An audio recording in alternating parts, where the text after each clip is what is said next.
Bonjour à tous, ça faisait très longtemps que je n'avais émis de tutoriel sur ma chaîne YouTube et c'est ce que je me propose de faire aujourd'hui avec un sujet assez ambitieux puisqu'il s'agit de la classification des leurres. J'aimerais dire d'ailleurs à ce sujet que si vous ne deviez partager qu'une seule de mes vidéos, ce serait celle-ci, puisque ce serait même faire œuvre de salubrité publique tant il se dit et écrit n'importe quoi sur le sujet. Et quand je dis dit et écrit, je ne vise pas justement par là particulièrement les youtubeurs qui ne disent pas plus d'âneries que les autres. La presse halieutique a une longue tradition du n'importe quoi en la matière et les blogueurs ont largement pris le relais. Alors je ne prétends pas non plus être tenant de la connaissance absolue de la classification des leurres. D'ailleurs, existe-t-elle sous cette forme, sous une forme aussi rigide? J'en sais rien. En tout cas, ce que je me propose de faire, c'est d'essayer un petit peu de clarifier les choses en essayant de vous montrer la systématicité qui se cache derrière, la logique qu'il y a derrière l'emploi de ces termes anglais, en sachant que par exemple la langue anglaise, puissamment métaphorique, ne facilite pas toujours les choses pour les cartésiens que nous sommes, ou que nous prétendons parfois être, et qu'il y a quelque chose à comprendre dans le fonctionnement même de cette classification. Alors, si je vais tout de suite donner un exemple pour vous faire comprendre qu'il ne s'agit pas là d'une taxinomie, c'est-à-dire qu'on ne classe pas ici des espèces animales, que classer des leurres, c'est tout à fait autre chose que de classer des espèces animales. Je commencerai par un exemple en dehors de la pêche, et je vous parlerai du savon sans savon. Vous avez peut-être déjà lu cette mention sur des containers de cosmétiques. Si je vous dis que j'ai acheté du savon sans savon, au début vous êtes un petit peu perdu, vous allez vous dire mais qu'est-ce que c'est que cette contradiction pure et simple dont il me parle. Et effectivement, c'est une contradiction si vous ne comprenez pas que derrière les mots, il y a des concepts auxquels les mots sont adossés, et qu'il faut accéder à ces concepts pour comprendre ce que signifie l'expression savon sans savon. Et bien dans l'expression savon sans savon, le premier terme, savon, la première occurrence de savon, renvoie en fait à un concept fonctionnel. C'est ce qui sert à se savonner, à se laver. Et le deuxième mot, savon, la deuxième évocation de savon, sa deuxième occurrence, renvoie en fait à un concept substantiel, la substance qu'on appelle savon. Donc il s'agit donc d'une matière qui sert à se savonner, mais qui n'est pas ce qu'on appelle de manière obvie du savon. Voilà, tout simplement. Pourquoi je vous dis ça? Parce qu'il se trouve que la pêche au leurre, dans sa classification habituelle, exploite à fond le répertoire des concepts, et que c'est à ce niveau-là que ça se passe, qu'il ne faut pas trop se focaliser sur le fait, comme le font parfois les journalistes, que c'est des mots anglais ou français. En réalité, c'est pas du tout ça qui est en jeu, c'est des concepts, et les concepts, eux, sont apatrides, leur langage, c'est la traduction, comme dirait Eco. Donc je viens de vous parler des concepts fonctionnels et des concepts substantielle. Alors, parenthèse, ça ne date pas d'hier, ce n'est pas propre à la langue anglaise. Si par exemple vous intéressez comme moi à la philosophie antique, vous apercevrez que Platon a par exemple une conception de l'esprit qui est plutôt de l'ordre du concept substantiel. Il pense que l'esprit est vraiment une chose, comme l'âme chez les chrétiens, même s'il n'y a aucun rapport entre l'esprit platonicien et l'âme chrétienne. Et par exemple, si vous regardez Aristote, qui rentre en polémique avec son maître Platon, en fait, il se fait une conception plus fonctionnelle de l'esprit. Pour le dire dans des termes plus modernes, plus scientifiques, l'esprit est l'ensemble des fonctions qu'accomplissent les structures neurobiologiques du cerveau, par exemple. Voilà, pour le dire vite. Si je reviens maintenant à la pêche et que je vous parle d'un wakebait, wake c'est la vague, tout simplement, il s'agit d'un leurre dont la fonction, vous voyez, concept fonctionnel, est de créer une vague quand il nage, tout simplement. C'est pour ça qu'on va appeler wakebait tous les leurres, dans leur diversité, qui sont capables de susciter cette vague en surface et qu'ils rentreront dans la grande famille des wakebait. D'où l'importance, et c'est vraiment capital pour la suite de la vidéo, de commencer à vous rendre compte que dans cette classification, le concept fonctionnel a une prédominance très forte, et je pense que c'est le message que je vais essayer de délivrer dans ce tutoriel. Alors, nous avons parlé de concepts substantiels et de concepts fonctionnels. Alors, ma remarque liminaire sera la suivante, je vais écarter volontairement, méthodologiquement, le concept substantiel, qui est un petit peu compliqué, et je vais lui substituer un genre de subdivision qui m'est propre. À la place de concept substantiel, je voudrais que l'on fasse un distinguo entre le concept formel et le concept matériel. Alors le concept matériel, il est assez simple à comprendre. Quand vous parlez d'un hard bait ou d'un soft bait, c'est-à-dire d'un leurre dur ou d'un leurre souple, eh bien vous êtes déjà dans le registre du concept matériel. Selon que le matériau est plus ou moins souple ou plus ou moins rigide, eh bien vous allez parler de leurre dur ou de leurre souple.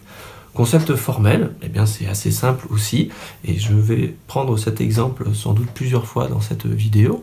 Si vous avez entre les mains une imitation de grenouille, vous appellerez cela une frog, parce que le leurre que vous avez dans les mains est formellement, analogiquement, une grenouille, ce sera donc une frog. Vous voyez que c'est assez simple jusqu'à présent, mais attendez un petit peu, ça va se compliquer. Ce qui est important de comprendre à ce stade, ce que j'essaye de vous montrer, c'est que comme la classification des leurres fait appel à plusieurs classes de concepts, et bien évidemment ces concepts entre eux ne sont pas mutuellement exclusifs. Ils peuvent être très bien cumulatifs entre eux. Je vous donne tout de suite un exemple. Vous voyez un leurre très célèbre, la Basiliski de Depps, eh bien elle est formellement une frog, mais c'est aussi fonctionnellement un crawler au même titre que par exemple le 3D Bat de Savage Gear.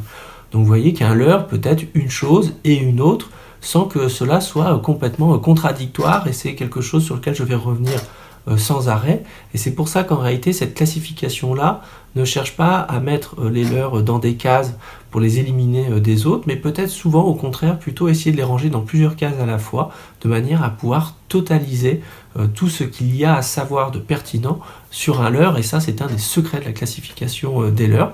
Il faut juste arriver à en connaître la limite, et pour cela il faut comprendre les concepts auxquels sont adossées ces appellations, et c'est ce que je me propose de faire dans ce tutoriel. Je ne sais pas si je serai exhaustif en vous disant cela, mais il y a donc plusieurs classes de concepts auxquelles fait appel à la classification des leurres. Et donc il y a le concept formel, dont nous avons parlé en premier, le concept matériel, le concept fonctionnel, si important, mais je rajouterai aussi le concept relationnel et le concept structurel. Alors, pour que ça soit plus clair, je vous propose de les prendre un à un et essayer de les expliciter. Le concept formel est quand même un concept qui est important, mais ce que je voudrais dire tout de suite, c'est que je vais certainement revenir dessus pour en minimiser le rôle. Mais j'ai besoin, d'un point de vue didactique, de commencer par mettre l'accent sur celui-ci, d'abord pour apporter une distinction fondamentale dans la classification de la pêche au leurre, mais après je reviendrai dessus pour en minimiser l'importance. Le concept formel, eh bien, comme on l'a dit tout à l'heure, c'est tout simplement la forme, à quoi est-ce qu'elle renvoie analogiquement par rapport à ce que le leurre est censé imiter dans la nature. Alors c'est là où il y a une distinction fondamentale, par exemple, entre le shad et le minnow. Alors là, c'est pas compliqué, parmi tous les leurres qui existent, beaucoup se proposent d'imiter tout un tas de choses. Mais en fait, ce qu'il faut comprendre, c'est que shad et minnow, en fait, correspondent à une sorte de polarisation, puisque ce sont, on va dire, deux extrêmes des formes idéales des poissons. Donc on parle là d'idéal type, et donc en réalité, le shad, c'est-à-dire l'alose en anglais, se propose de ramasser toutes les formes un petit peu aplaties sur les flancs, comme ça, avec le dos assez haut, enfin tout ce qui a plus ou moins une forme d'alose, et dans lequel par exemple vont rentrer Meline sous trout, évidemment. Et de l'autre côté, il y a les minnows. Les minnows, ils ont une forme plus oblongue, plus tubulaire aussi, bien ronde. Le minnow, ça aurait été le véron. Et donc toutes les formes de poissons qui rentreront dans la catégorie du minnow, qui ressembleront de près ou loin à un minnow, qui auront cette forme-là. On appellera ça des minnows, indépendamment de l'espèce de poisson qu'elle se propose d'imiter. Le problème de la distinction souvent entre shad et minnow, c'est qu'il y a une confusion, et qu'opèrent souvent les Français, entre la forme du corps et la queue qu'il y a derrière. C'est-à-dire qu'on a tendance à appeler shad-tail, et moi le premier, je m'en excuse, mais à coup de pas, on a tendance à appeler shad-tail, donc la queue de shad, c'est-à-dire ce qu'on appelle habituellement le paddle-tail, c'est-à-dire la queue en forme de battoir. Mais en réalité, il n'y a que deux formes de queue. À proprement parler, on devrait parler de paddle-tail pour cette forme en battoir aussi particulière. Et sinon, quand c'en est une autre, on parlera de fin-tail, c'est-à-dire de queue finesse, tout simplement. Le concept matériel, nous l'avons dit, c'est par exemple la différence entre un leurre dur et un leurre souple, un hard bait ou un soft bait. Mais c'est aussi une manière bien pratique de réunir des leurres qui, a priori, ont un rapport assez lointain, mais en fait, il y a quand même quelque chose qui saute aux yeux.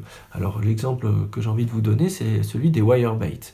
Les wire bait, eh ben, c'est tout simplement tous les leurres qui ont une armature en acier, en fil d'acier, et donc qui réunit les buzzbait et les spinnerbait, par exemple. Alors là, vous allez me dire, ouais, mais le buzzbait, finalement, dans son nom est assez programmatique. Le buzzbait, c'est le leurre qui permet de buzzer. Et c'est tout à fait vrai. Et là, on va parler de concept fonctionnel. C'est le leurre dont le buzzbait, c'est le leurre dont la fonction est de buzzer en surface.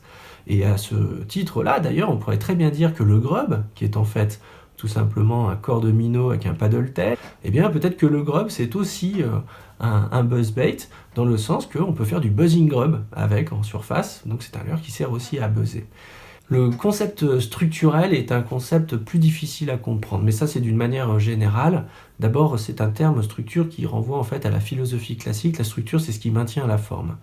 Mais en réalité, c'est un petit peu plus compliqué que ça, et le concept structurel est un concept très ambitieux qui se propose en réalité de trouver une identité donc structurelle entre des objets très différents et surtout des objets qui ne partagent aucune apparence en réalité, qui ont des allures très différentes, qui partagent peu de points communs. Donc vous voyez un peu l'ambition du truc.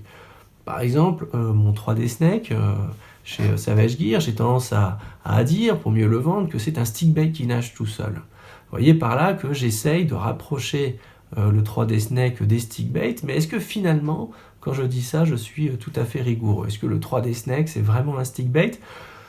Je me propose de différer en réalité la réponse, on va en parler un petit peu plus tard. Quoi qu'il en soit, le concept fonctionnel, celui que nous allons voir tout de suite maintenant, est le plus important.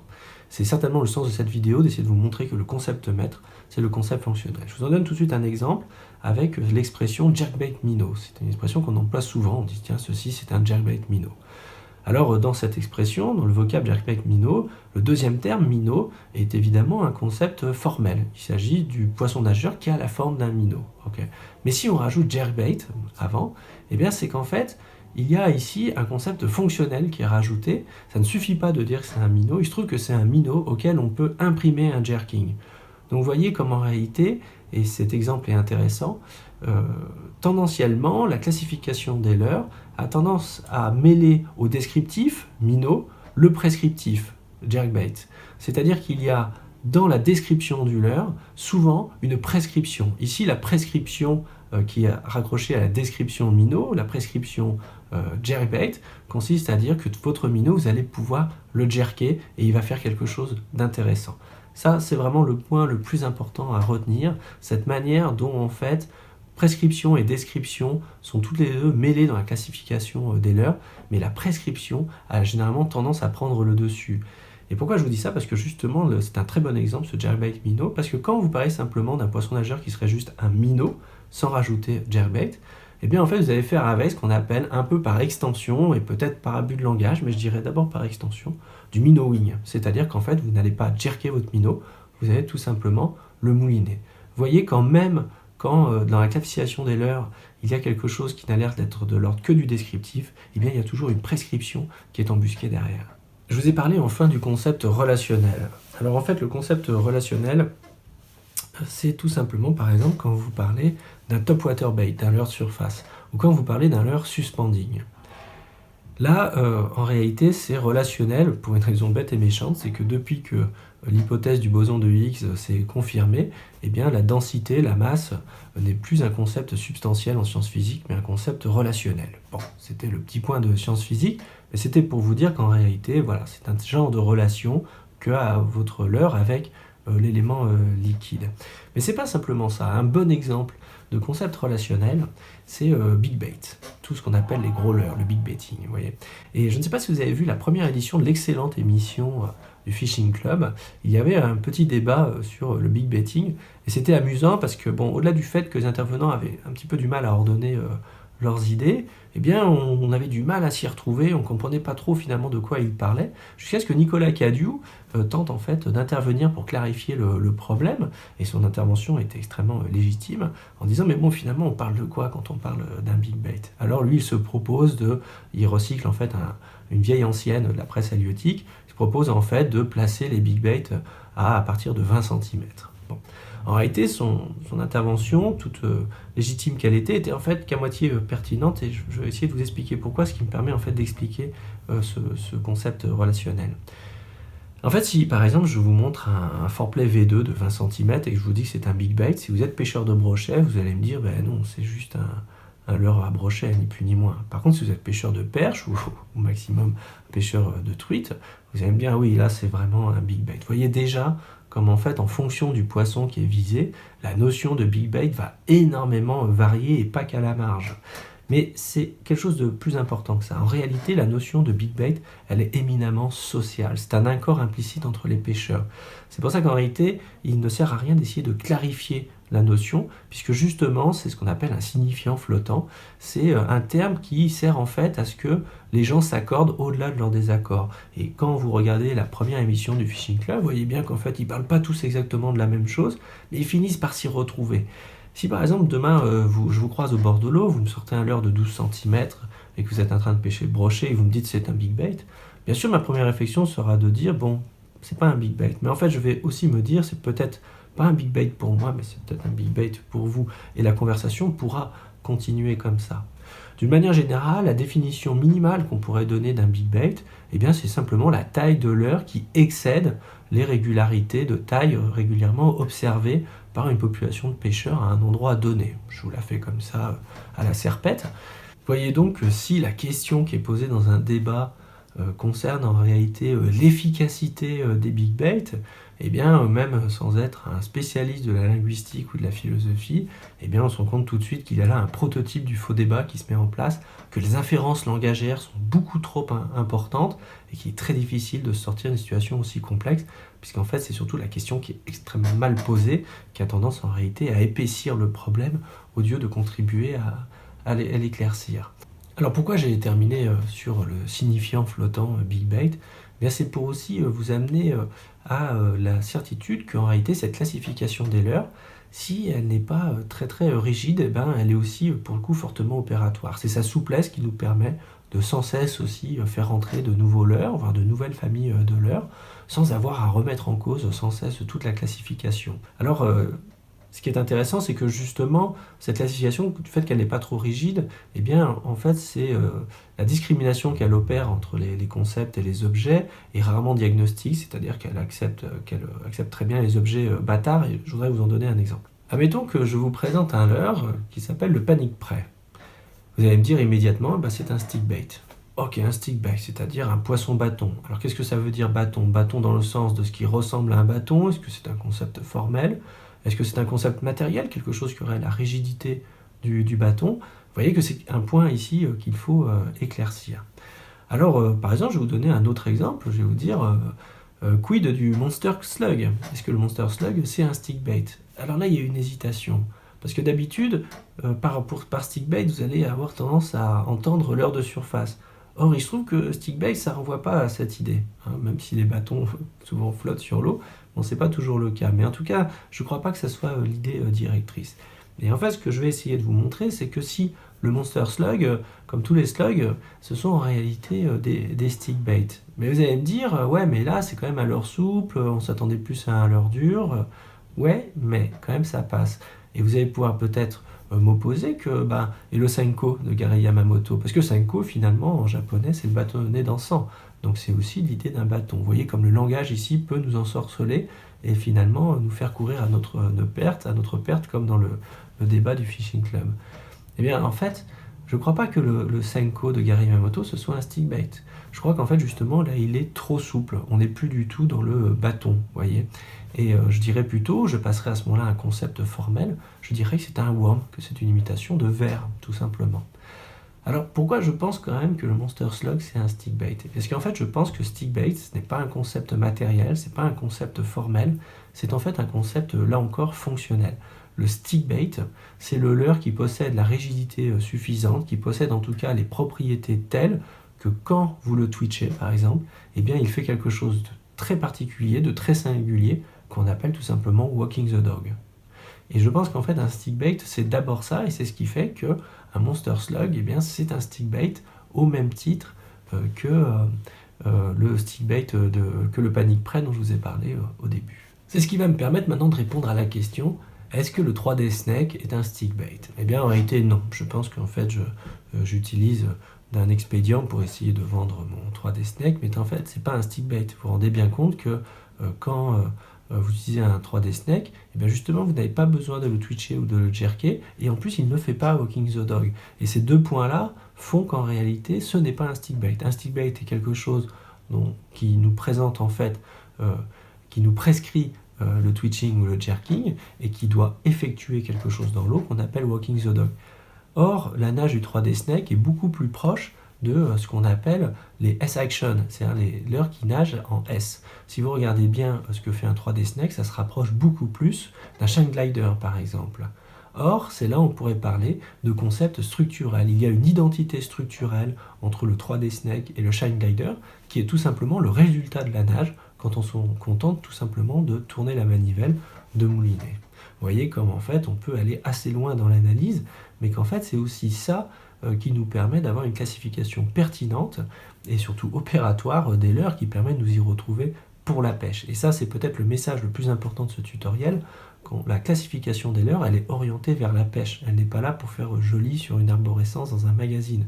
Il s'agit à chaque fois d'apporter une prescription par rapport à l'acte de pêche. Alors pour finir, maintenant je voudrais faire l'inverse, on va prendre quelques leurres et on va essayer de les classifier, ça sera un peu nos travaux pratiques pour essayer de finir d'assimiler cette classification des leurres. Alors si on prend par exemple le Crucian Crank, vous allez me dire c'est un crankbait. Alors d'abord parce que c'est comme le port-salut, c'est écrit dessus, c'est le Crucian Crank, mais il faut essayer de comprendre pourquoi. Est-ce que c'est comme on le lit généralement sur les blogs ou la presse élutique, on l'entend dans les tutoriels, parce que c'est un leurre petit, trapu, avec une bavette, mais pas du tout, parce qu'en réalité, tout crank, en anglais, ça a un sens assez précis, et en fait c'est simplement des leurres qu'on ramène en moulinant, et ça n'a rien à voir avec leur leurre, avec leur forme, excusez-moi, c'est ici encore un concept fonctionnel, c'est ici une prescription, et il ne s'agit tout simplement pas d'un concept formel.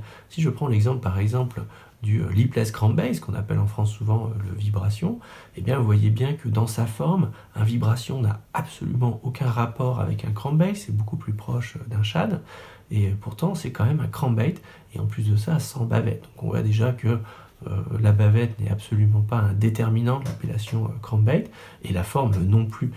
Le crankbait, c'est tout simplement un poisson qui se crank, qui se ramène au moulinet. Et enfin, un dernier exemple, parce qu'il est à mon avis assez significatif, il s'agit par exemple, admettons, de la 3D Crow. Alors la question que je pose, c'est est-ce que la 3D Crow est une croc?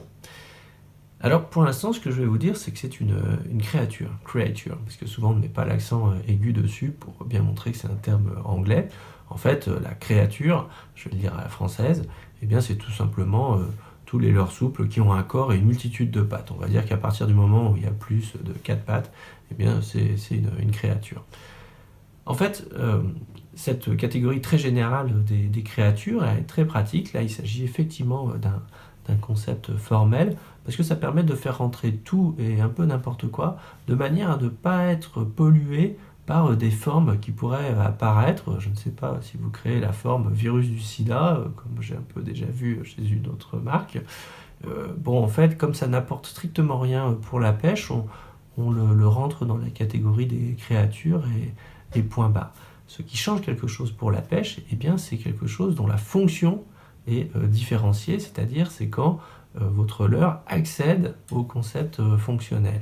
Et sur le cas de la croc, pourquoi on distingue souvent les crocs des lézards et des restes des créatures? C'est parce que en fait, les créatures en général ont une fonction, que les lézards peuvent avoir une fonction bien spécifique, et que la croc a aussi une fonction bien spécifique. Et je vais expliquer tout de suite pourquoi quand même la 3D Crow de Savage Gear n'est pas simplement une créature, mais aussi une croc, comme on dit que tous les chats sont des félins, mais que tous les félins ne sont pas des chats.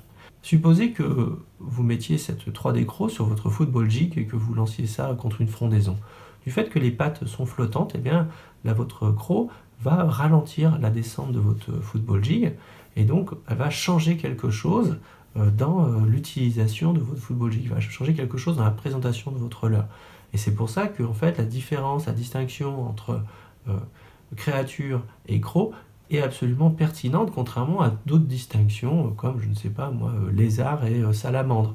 Que ce soit un lézard ou une salamandre, on s'en fiche un petit peu, tout ça, ça va rentrer dans la catégorie des lézards. Et pour le coup, je voudrais revenir à un des premiers exemples que j'ai donné. Je vous ai dit en tout début de vidéo que la frog, c'était un concept formel.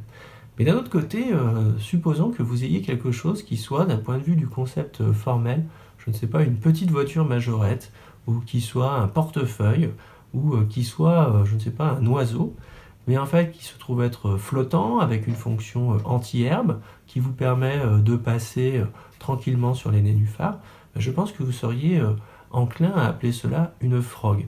Et ça me permet de vous dire une dernière fois, et c'est la conclusion de cette vidéo, et bien que dans la classification des leurres, et bien le concept qui l'emporte sur tous les autres, sans pour autant les invalider, et bien c'est le concept fonctionnel. C'est donc bien une classification selon la fonction qui est opérée dans tous les termes anglais qu'on utilise sans arrêt, jerkbait minnow, wakebait, topwater bait, stickbait. Tous ces mots-là, en fait, apportent une prescription aux pêcheurs et donnent en réalité bien plus qu'une description, un mode d'emploi pour la pêche.